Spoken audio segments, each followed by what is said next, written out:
I recently shared a couple of videos in which I talked about what not to say and maybe what you could say that could be helpful to a survivor who discloses their trauma. And in the last one, somebody talked about how sometimes when you disclose to somebody, they can get upset that you didn't tell them sooner and can feel ultimately offended in some way. And she asked me to kind of explore that a little bit and why it might be difficult for somebody to tell or why it may take some time. And I think this is helpful for, again, people who might be on the receiving end and the person who's maybe thought about disclosing. Might help you understand your process a little bit more. So, welcome. I'm Peggy Oliveira. Thank you for joining me. Again, if you haven't seen my other videos, disclosure is a really complex process. There's a lot that goes into making the decision to do it, generally speaking, and there's a lot that goes into the experience itself and what happens, what unfolds after the disclosure. So first I want to say that when you care about somebody and you suddenly learn something really significant about them, that's hard, that's painful. I guess it would be true too if it was something really positive. But I think it's pretty natural for somebody to feel bad, maybe hurt, disappointed, but to take that as what I would refer to as like evidence or an idea that that person maybe doesn't like you, doesn't feel safe with you, doesn't trust you. I think that is a very natural reaction. But it's important to recognize just because it is a very natural reaction, it doesn't make it true. Because there is a lot that is going on with somebody when they are, certainly when they're thinking about disclosing, but in all reality, people often don't think about disclosing very often at all because they fear so much, because they believe so much about what likely would happen if they disclose. And I'm going to talk more about that. So remembering that while it's natural that you might feel some things, it doesn't mean that the assumptions that you're making about why are completely accurate. So it really is a complex process. For most survivors, choosing to disclose in adulthood in particular is typically something that once they think about actually doing it, it usually takes a little while to get to the point where they actually do it. Now, I said most because there are some people who actually can fairly seemingly easily or quickly just kind of tell everybody about their experience. So in a sense, I mean, that can come from a relatively healthy place sometimes, but what often tends to happen in situations like that is it's not necessarily coming from a really grounded place.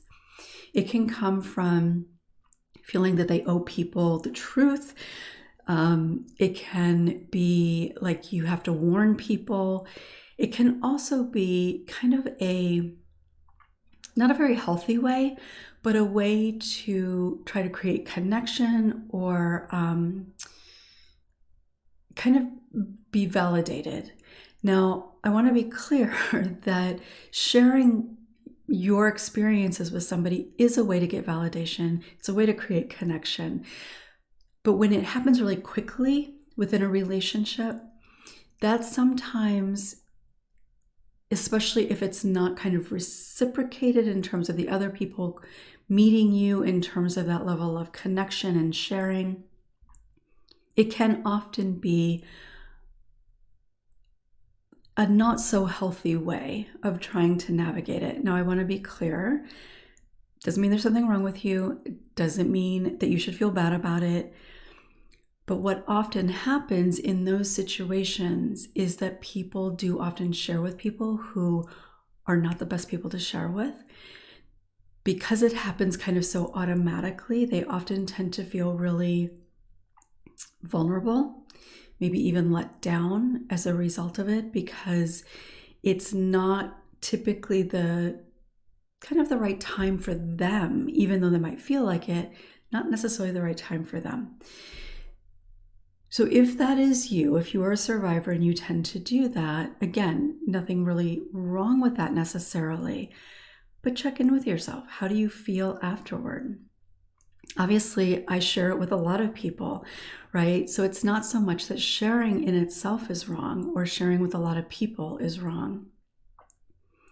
But what I have seen happen so often is you tend to not feel great about the sharing. And even if it's just that you feel like the other person didn't respond well, but then you share again over and over and you're kind of met in similar types of ways.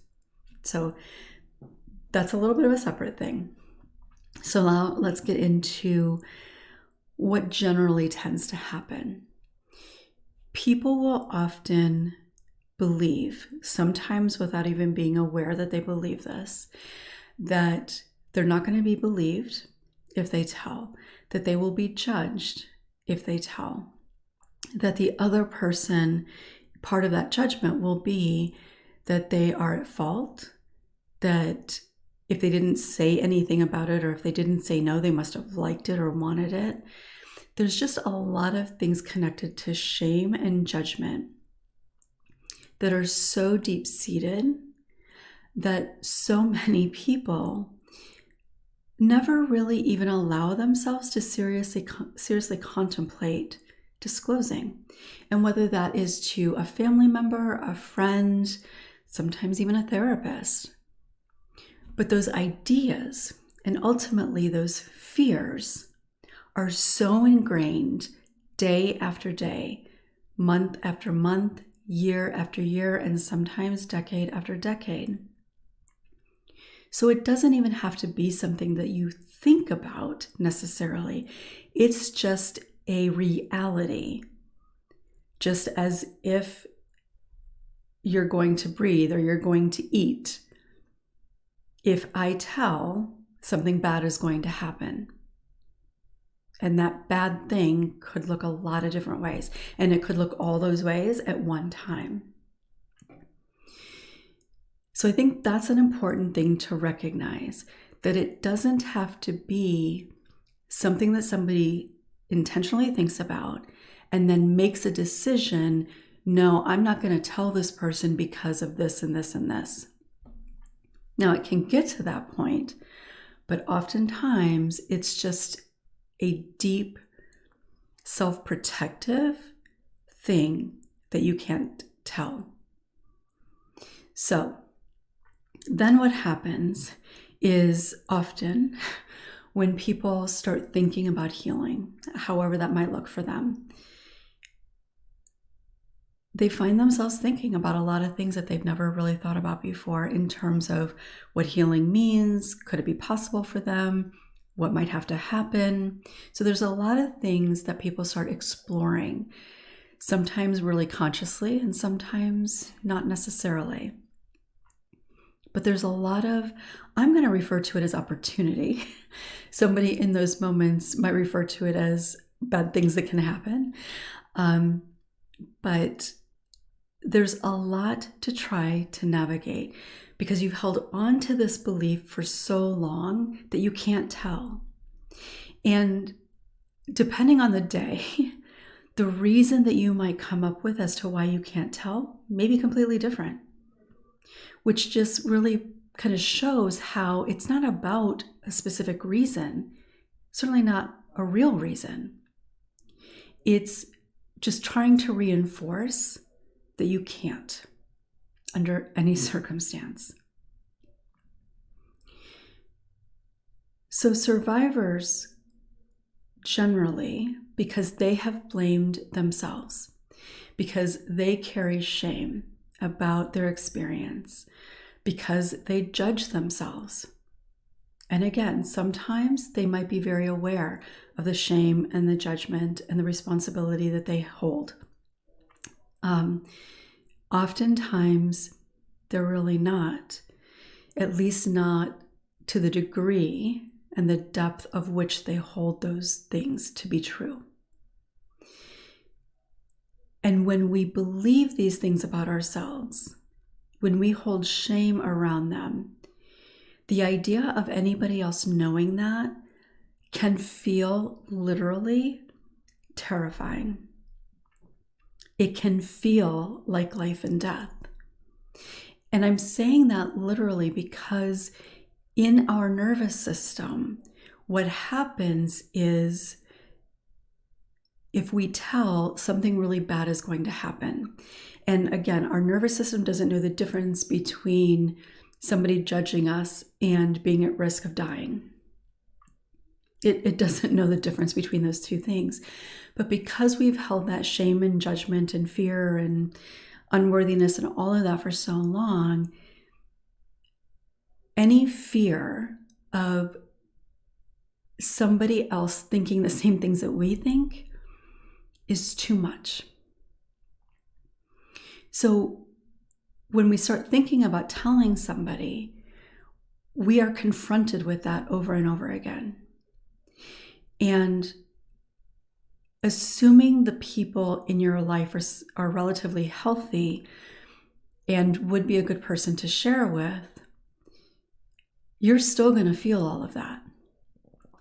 Now, if you have experiences with that person that would reinforce that, like they're dismissive or they say rude things to you or they criticize or judge other people, they gossip about other people, you're going to have real experiences with that person that reinforce that.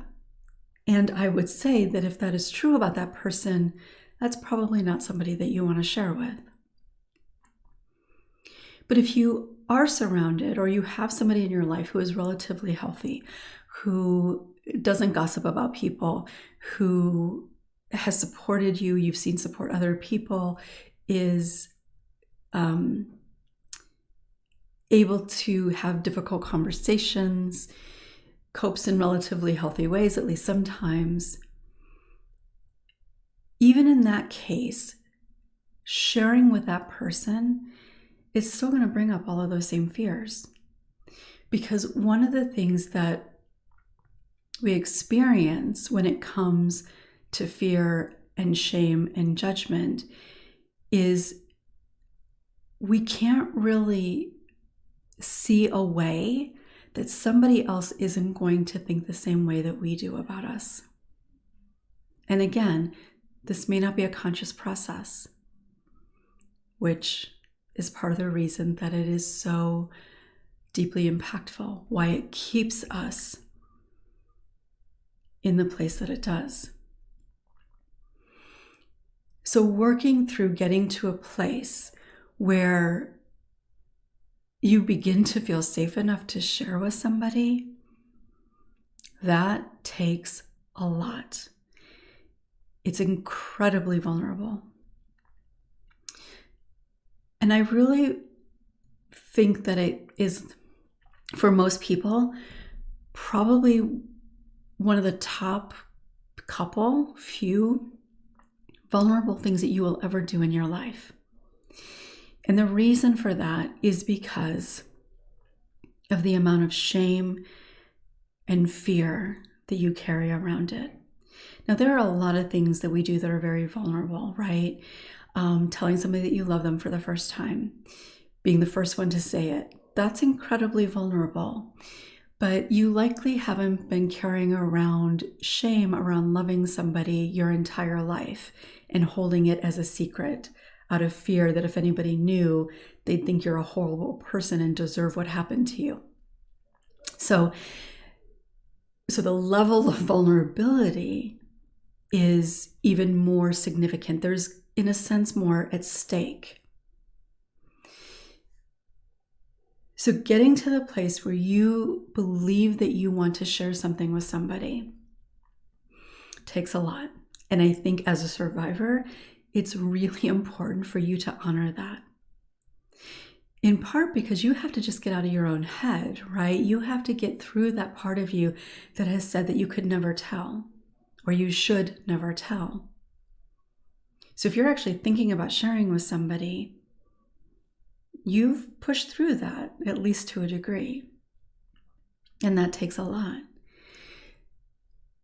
When you're thinking about telling, I've talked about this before, but there's so much uncertainty because you can't know how that person is going to respond.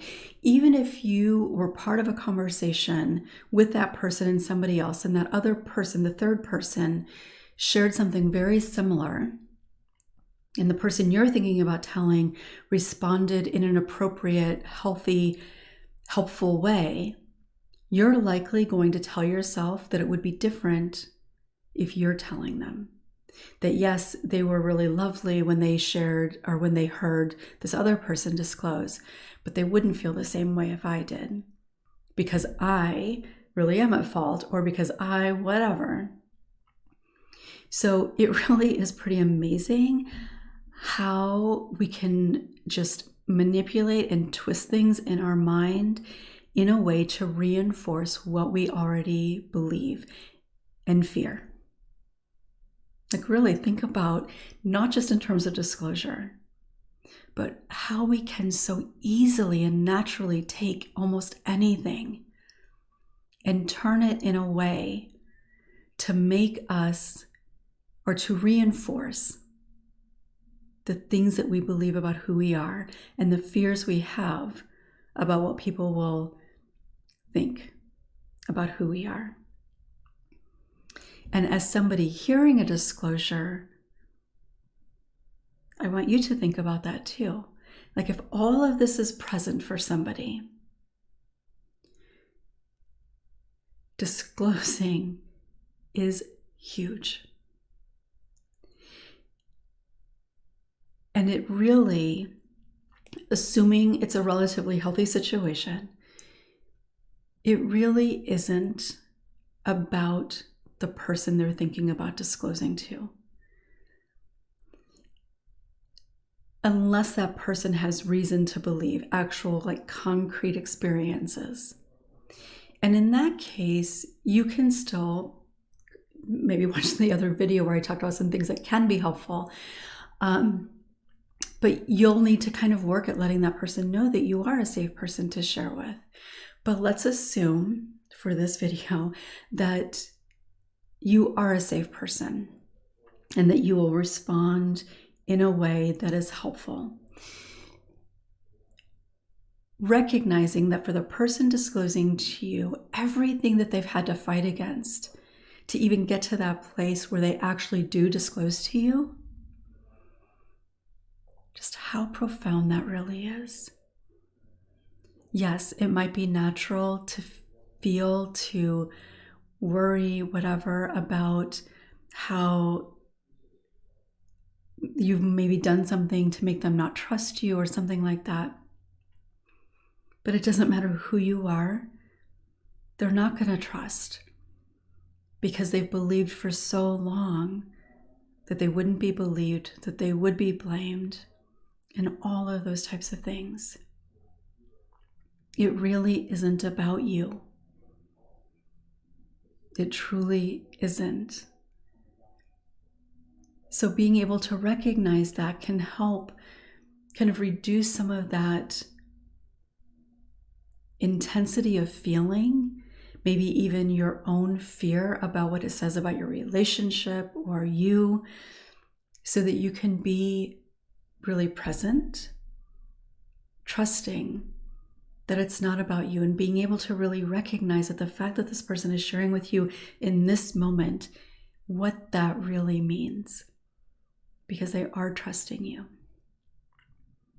They're trusting you more than they've likely trusted practically anybody ever. And that says a lot.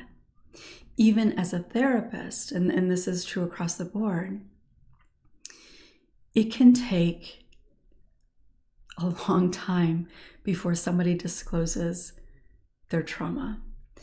Even as a trauma therapist, my specialty has always been working with survivors of childhood sexual abuse. And I would have clients, and I advertise that, like that's what I talked about. But I would have clients sometimes who would not acknowledge that they were a survivor because it was in my initial paperwork and they would not identify it. And I asked in a couple different places. One was a check mark and one was more of a response that they would write out. And I had people who obviously were seeing me for a reason, but they didn't acknowledge that that was the reason.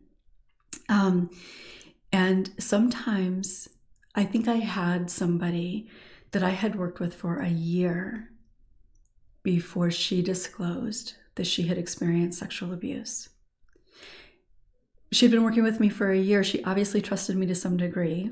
She knew what I did. She knew, I'm pretty sure at that point, this was very early in my private practice work, but I'm pretty sure that she knew that I also had a history.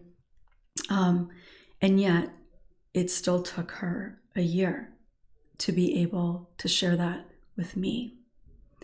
So, and I'm saying that because even under kind of ideal circumstances, and she had shared a lot of other things with me, like it was certainly vulnerable for her. She shared a lot.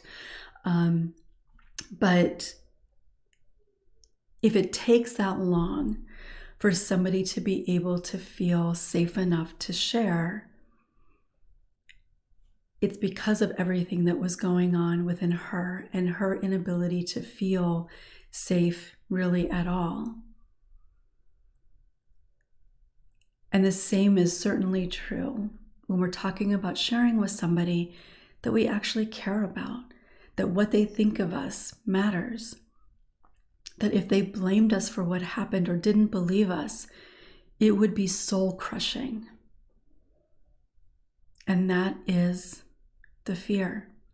Again, even if it's not conscious, even if on one hand they can say on a cognitive level, I know this person would believe me. I know that they wouldn't judge me. That survival part, your nervous system is not on board because it hasn't yet been able to feel really deeply grounded, rooted in safety. So whether you're the survivor thinking about it or you're the person listening, I think it's really important to try to understand the reality of that level of vulnerability. And as a survivor, what that means in terms of the things that you're going to say to yourself about why you shouldn't or you can't disclose. Not that you need to be telling everybody, but if you're not going to tell people, it can't come from a place of I can't or I shouldn't. And I hope that makes sense. So there's a difference between I can't tell somebody because what if they don't believe me, or something along that line. There's a difference between that and I don't feel the need to share it with anybody. Now, I want to be clear, there are a lot of people who could say, I don't feel the need to share it with anybody, but it's ultimately still coming from a place of, I'm afraid to tell anybody. But you probably really have a sense of that. Like, how are you carrying shame around? Do you fear being judged? Right? And so for me, at this point in my life, I can say that there are people that I wouldn't necessarily want to tell, whether it just doesn't seem pertinent to the relationship I have with them, or maybe even I know that they would potentially judge, but I'm not afraid. It's not fear, it's not shame that would keep me from telling them. It's, I'm not going to tell you because why would I? Or I just don't feel the need to share that with this person. But there are other people that I would certainly share with, and not because I'm looking for something from them specifically, but just knowing that the nature of the relationship or the kind of balance within the relationship, it makes sense that we would talk about it. So recognizing Is it coming from a place of fear that you can't or you shouldn't? Or even, I don't want to? Or is it, I don't feel the need to? And not because I'm ashamed, not because I'm afraid of what they would say or think. And that's okay too, because healing does not require us to tell everybody. It certainly doesn't require us to talk publicly about it. It requires us to trust that if we want to talk about it, it's safe to do so. And when I say safe, I'm obviously not talking just about being physically safe, because I think for most people that would be the case. I'm talking about your emotional safety. Not feeling judged. Not having that shame come up. I will also say that if you are on the receiving end of a conversation, in addition to the things that I mentioned in the other video, I think sometimes it can be helpful to, in a sense, like circle back, whether, depending on how often you talk, maybe it's the next conversation, depending on what the context of the conversation is. I do think it can be helpful to circle back and just kind of acknowledge the reality of that conversation. So it could be, I just really want to thank you again for trusting me and sharing with me. And if there's anything that I can do, let me know, or whatever. Because that person is likely going to be worried, terrified, that them sharing with you is going to create some sort of difficulty, whether it's a difficulty for them, a difficulty for you, difficulty for the relationship. And sometimes a person who's listened to this disclosure is afraid of bringing it up because they don't want to upset the person. They don't know if they should bring it up. Maybe I should just wait and not bring it up because I don't want to put something in their head, which that is not the reality. So it can almost become a little awkward, and that awkwardness can grow and reinforce for the person disclosing that they shouldn't have disclosed. And then potentially for the person who listened, suggest to you that the person wishes they hadn't told. And then, of course, that can create your own set of issues, right? And certainly some problems within the relationship. So it is very likely that the survivor may not bring it up again.